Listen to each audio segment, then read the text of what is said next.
الغمودي جماعة المؤمنين والمؤمنات والمؤمنات وليل كوتا كافر نيوغو من شغون تنياني كنيوغو من شغون تنجد لا إله إلا الله محمد رسول الله جاك ديغا مكونين تنغا على كافر نندهو إلي جانو مدنان جيجي نيوغو من إيغا نيوغو من كاتا نيوغو من منيا منيا يا أعوذ بالله من الشيطان الرجيم بسم الله الرحمن الرحيم الحمد لله رب العالمين والصلاة والسلام على رسول الله مار مسونيكو سوني كان قنم مكانو سرسو أم يغنغن نخصو كان كوندان جمو ونكا وحسوغنغني السلام عليكم ورحمة الله وبركاته وغا الله سيغا نا الله ماما الله سيغا ندنفال أغو أنم مغسل لنفال لغا كوكا بيلنكي lundi le 20 décembre 2021 sauf on challenge par 19h30 et wa dia ramro o kokone wa gagalema e wa mashallah magmugabaraji o wa be insha Allah o gamulla o ganal masla foyro kama kala guen kama kimpo aganya nafa suronda kan insha Allah boni kimpo ko kaswanyana ko kasu anyana kimpa kane fina ona ku indo kino ramro cheikh baraji assalamu alaykum wa rahmatullah. وعليكم السلام ورحمة الله وبركاته إن شاء الله. بسم الله الرحمن الرحيم الحمد لله والصلاة والسلام على رسول الله وما المسلمين قالوا سوني كان كم كانوا نشوفه من دولة رسولكوني تسلم أو كوني أيها السلام عليكم ورحمة الله وبركاته. ورحمة الله وبركاته. وبيلين كده كتنين كوتاي. إن شاء الله. أبغى جمهور عني قدي إجتني هبلا جميني هنا. tamundo tumu yo gonu jatendi tamundo karboje ni lekia yo kajaman bankanga tamundo tumu kama sinebe gani wujune kama na gati tanagate alo sino sikia yo waga gemel 20 décembre 2021 inshallah taala aywa masala ngamani rakamalenki aywa akram lenki o gamulla masala kebe kama sirega bo signal ne kai ko ga tu mo be ko kasukalle kinna be batia ya arega makrani kina ko kine na krani akan ko yo Allah ga hiwa go mena ba gelli iwo na fati ni akan ko fo yo ga na ne huja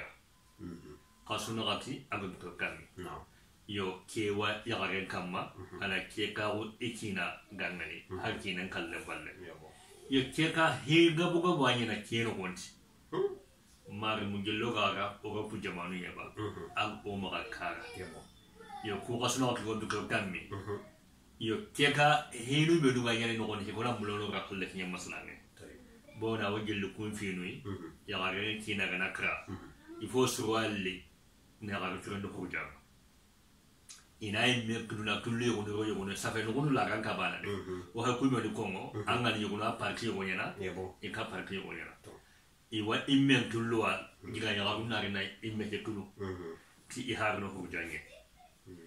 ki ne ngana krava masalan agna kra hali dimanche ne ko ala hali wala raba il faut ala droit makene ngoka kena solo ay gonu ma ko tanya duran na ya ko kanu ga ina agar no hujange ko kan d'accord maremo hujange kaga komi ibe kina ga mange mukalla ando ya ga tan kai gana do bo na kinkina makran kenta parce que kenta kinkille to holo wala ina ka ndaga pi ati kam magge mo sene kenna ko ibe kina ga magge mukalla anti do ko janka ga kiran kai gana do ya kenta ige do wala inda kello wa ko kanyene nanya c'est-à-dire qu'il y a kebe kina ga fati yanki kota nun ya nyene so gonu ma wala kuma ngala ko mo be diga mu ko toujours o hela kubenu kanani hibe goten kana kiret na ikento ku bange mare mantangi bange kya ngaga kubenu bange kunga exactement ko ake ba fonke ke bange wala aitina to hela kubenu kako nanti sugana karabane anga inanke magan aga kumbange hoygo aga kumma exactement hoygo aga ku ama exactement bo awaka fini agali e igna go kille kayga andi kagem kille donc angana hurjan dolli tengari fandin anna killenga mai kunya killenga landa anna killenya waldiga mare mu hurjan baki kay akhi de buyo kunwat aw ko ola don kan de ko ay on ka jamani ko ko ko so ni kan bira ko o diga mun ka to so ni kala ko ne exactement iyo haro gane o gadde be konno ma gane ga jamani konno onati Senegal Mali Mauritanie Gambie kella waya ala bo ke nuku kunnu kunuga hurjan ne baka ko ya ne baka hurjan ko kabe mare masro nga gidma jamani ke ni biyo kutu ya harun da yugo ke hurjan bakin ga kara ina ga hurjan ke bakin ga na daga nya kan mawni yang ngalogo gebunga nanga mu yugo ya harun na hurjan baki mo ke gume be garini mom lu gume be garini gumbon yang kala no na be gumbo bana fe fillo fe jawnga kala wa ga ngawrini ya harun fonna ko nga frene mari no hurjan baki ya fa mari me anke be ke mo anke so ke Allah sama an kanya ba an tanke bange nganna nyawa solombange mogodi hibe kan koto ke mesu ngan tatu hinu gono anyi nano gondi me hibe kan koto ke su o mo simbaranga tu kebe hayke kundu hasa ona rono ke kollebe no gondi ona rono dinan famu imbala wonyari wangala hurjan kamu islama kunya dinan na litai wallahi makenya he kasukuna gati dom bito tamibe mari nyaga ngata ko mo sirtano to kusoni kara angabanya na mo siri ko angala diga men joppa mo be kallen na do subatia igona karani ya kuto nges me do soni kara kenyanga ayanga ba dinan tay ya na fatina kinen to bo kenga condition higa be wa hini gona na ngani kungarin cikenga parce que ko gabe wadi onto melle me yanga jamais anga ba woni anga kebe yakini annan kasayti sina dan tanto ko yo lienga nyamo be daga ngana nyana ko mi kebe gan kasanya daga na yo kembre nga keta ke masala ngebe hake kundu Allah subhanahu wa ta'ala immi anda ko qur'ana no ko kube no kina no gana fati igan kawa hakke be taawun igan kawa rono mo be igan kawa bakka mo be ara endron takiro ran takedi nantinge ara en nikke ken kawa kundu ay qur'ana ko tuqulnya na aquran tinyen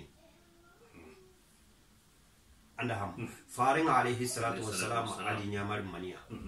parce que hoani ala qallagar be gandan kina kena kenni kenga nyame ko tasu kembre keta angendo kenkine khibare nyame anyamelo Allahu akbar anyamelo donc hoani na koy nan sunon ko yani sunay be anga dabar nyani kenyi sunay lagare be anga dabar awala anjonge no goyi kengani ina kota sugandi na rondi anti misali ko hali hibe kina kana fati dimashi kundu ifo kina tenenge nya dugu misali nya ngada ko awanya ina kota tanan dugu kota ni ni magaiga hoy na kunube sharia nke kinenga fati dingira be allo hujanga aga fati midi kem midi me halanga anga ro hujanga men mo ge mundenke mo gumde tana suntari mo ge munde be gadi tanni yambang mu be no anga ni rondi kunga na ga ngangi bagandi kunga ya ga ya renga ai bagandi ni kinye ga fati antaka du yambana na sani du yambana ko dan ankina donc u cheke be haga koni yambang ndaro ken no kana ntiko na wati nyaraga kinye fati lenkia abita sikabita na gata makoe kembiro nari na irondi hujanga sharia maritike Allah ti yatarabbasna bi anfusihinna na ina nyangana ti mei isabati ti mei bimana yimmina lono kinenge ngafati ta haro hurjanye kwa ngannen kano nganne tana suma kano yanki durantai yongola tulle durantai lara sunta no ngani ora ra sharia karanye ora sharia parce que sharia kendi tai wala lara sunta no nanti hurjantenga na irono fa kana kiya da bari agilla gantanya tanni ana dura undi baka yambang na yambang poku ana dura undi baka kinga ana nchabati kan khalas ho ha gani yambang nga irame gani yambang irame ira gani ketaba yambang potana gani keta kanunga kundo kuntana ana dura undi baka kunga tanni ana nchabati kan no gondi ucheke be gakon bo aga he ko na ka sa ke sigin nallo ka hurjang no aksa kina ka kallo allo quoi automatique ni anda nya amma nya kello ankello ampa uchenya no gondi anki naga fati lengi suba kai ampur jampa u tukenyai na daga war makasuna ka tido bito tammi serebe kana ya galbe kana war jagante ga ai wa aga na war jagante ga hedi ya galbe kana war jagante ngani kenya magana no ontere no ngana teri kinen fati halle bito sikiyai a hurjanya me haga kana fa suba kinella yelle a teri hurjanya me Allahu akbar aga nani ga kinen fati no gonda kasu segiyanya me kasu ka kasu kabi nyanya kempalle man no gonga nyene Allahu akbar kana sariya ngata Allahu akbar anyi me allolo tiduya mbakati duya lo ko tandanga bugu ko tandanga lo mo gondanga bugu mo gondanga bakia ka ko kanga kiyo bagai anai ça fait kubenu gani ga kaban kamma hurja ke no gonga tanni kunya haga daga ndata aywa anya du yambange araga ko sume misale sunka songa na kinge itu kumbane ni sume na lo mo tana na sume na mo kana te annan chukuri ga he anyime anyame aha sume ke ga na nyime bugu mo tana nai na yiga kebe gani ga kaban ma ga kiyen ga he anna yiga anyime khalas ho tana suntano kia na ro mo kia na bugu mo Allahu akbar allono ti duya ambaka ti duya lada tarantano yonko la turuba kentano solo duranta khilli nan ti kunyalli ina yonko la turu irame me durantano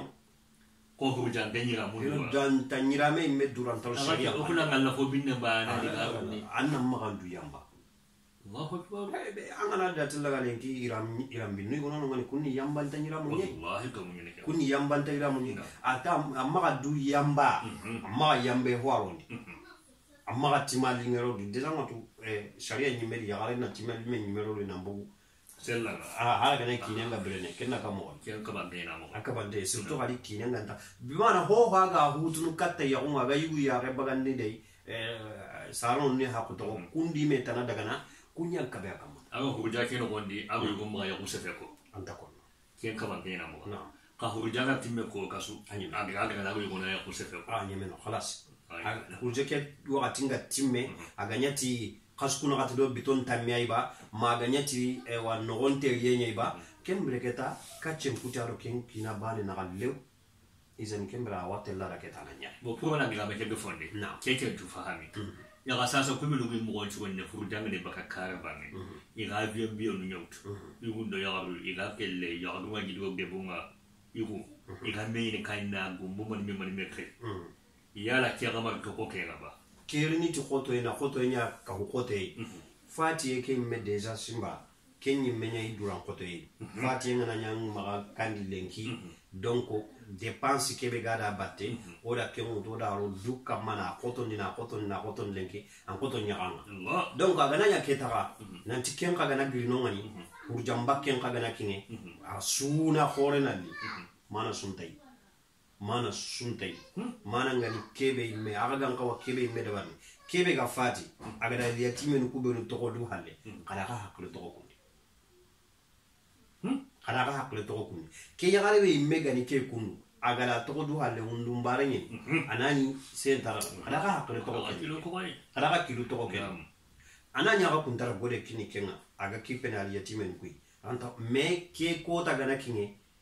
sonna grima no uta kwa mpara ko mo sonni bien kutu ina gri jamanu palle inari gumbunna kara ho inna ka kenga na dangi ya gare ke le mumbere ne kamo intaharat Allahu akbar ya gare ke ha junna mania intaharat ni kilo ngo ke inde kilo meto ko kende donc o nga kawana nchikiti ndo be onta sikiti kengai ore na mali hoy gwai ore na mali hoy gwai kebe Allah subhanahu wa ta'ala gamanya ngo kama wajibi bimana Allah gamanya ngo kama ina kantona da baro oy menda utu likyo tuna saguduka kabina kene ni adina ke ho handane ba angala jatella ga sasa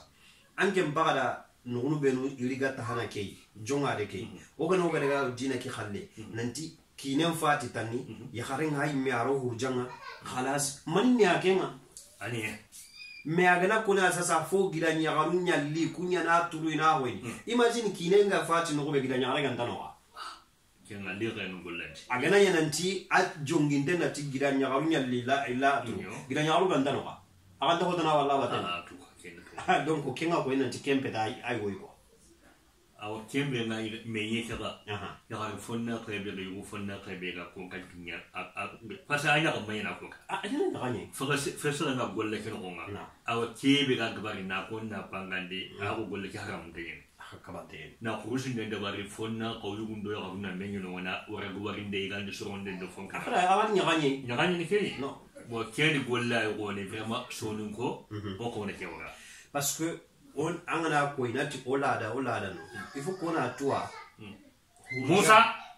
hurjake aga kebe kama ko gara ko diga men jupranga mobe dina nyalli tay kelle hara on tatu ganni dina nga kino soni kala ni maga mobe da malam me dina nga islam ma ngani adani arabu maga ina ina mo gwara la sugurja ada su agara ni tawo ni si sine me menyana na ampara kulada no beno ko kundu kulada no me ko gabe ni magalo me islam ko kira da subono ni bakano ada subono ni bakano yatarabbasna bi anfusihinna 4 ashhurin wa 10 Allah subhanahu wa ta'ala ti andatte lira ken no gondi agana yagutahu magana yagundi game ko me bakken balle bala juna hali bo kulaga no kawa bakani kamo be gumdo nya de gumdo tuano la ya kono tuano koni vraiment ishe idiko nka de bugumu kagumu ku iyan kawanta nan cigi mosri na fahamundi e kadun ko anga ni misale di sasa serego anko one fati mahala anko one mega tangida fati angida fata gadi ya kundo katanya hanya kagumengo anya kagumenga keta